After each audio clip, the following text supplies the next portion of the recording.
Hi, I'm Dan. It's that time of year where we're getting a lot of new coffees in at the moment. So just wanted to give you a quick update on our sourcing program, what's new, what's going out, and new and exciting coffees that we've got in our roastery at the moment. Okay, let's start with the Brazil.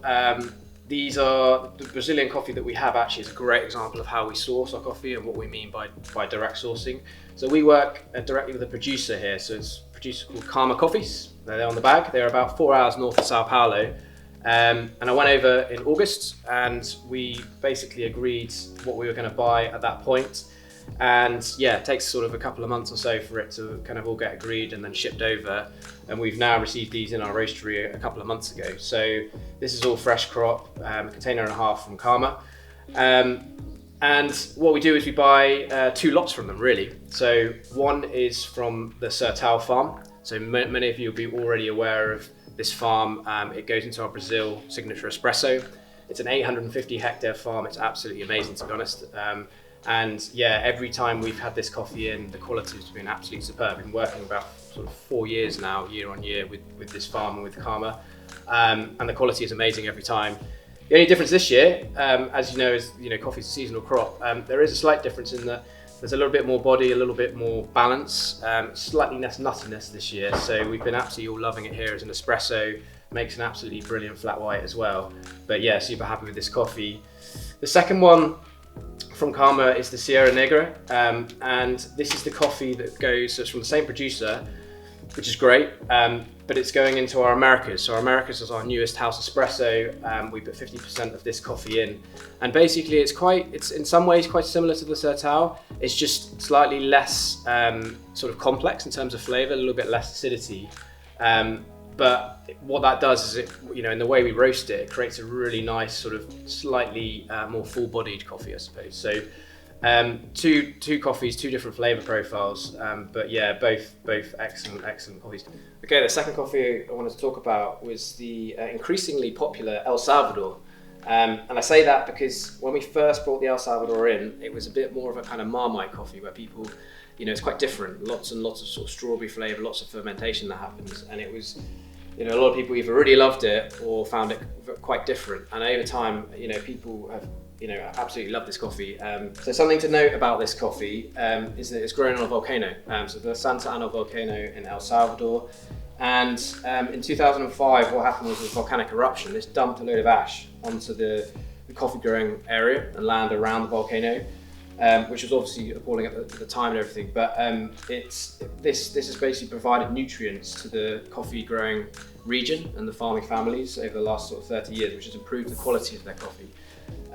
So it's just also a good example of how coffee grown on volcanic regions and volcanic soil can also produce good quality coffee at the end of it. We've been working with Thomas now for 4 years. So Thomas is the farm owner, and it's an 8 hectare farm, and he produces, it's all kind of hand produced on the farm and everything, and it's a great coffee. Finca El Cipras is the name of it.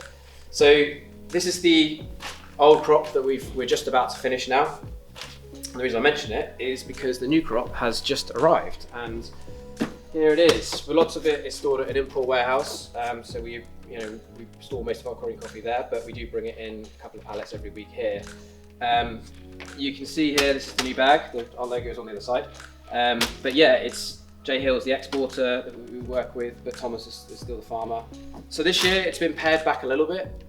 It's a really delicious coffee. It's got all the same strawberry notes that you've got, but whereas last year was probably a little bit more kind of quality street strawberry, this is more like kind of natural strawberry. So it's a little bit, it's a little bit pared back, I suppose, is the main thing.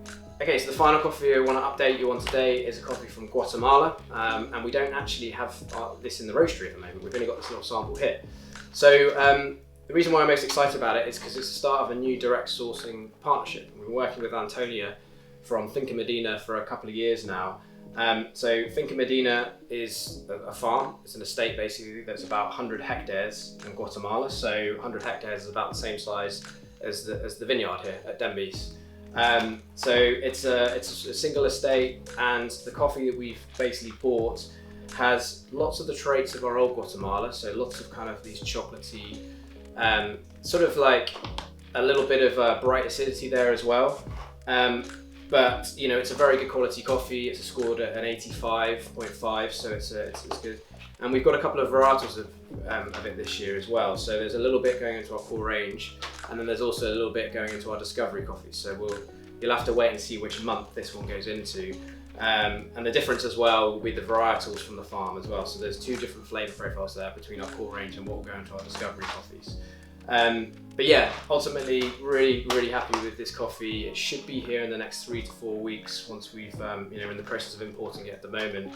And yeah, once it's here, keep an eye out. It will be online hopefully in the next month.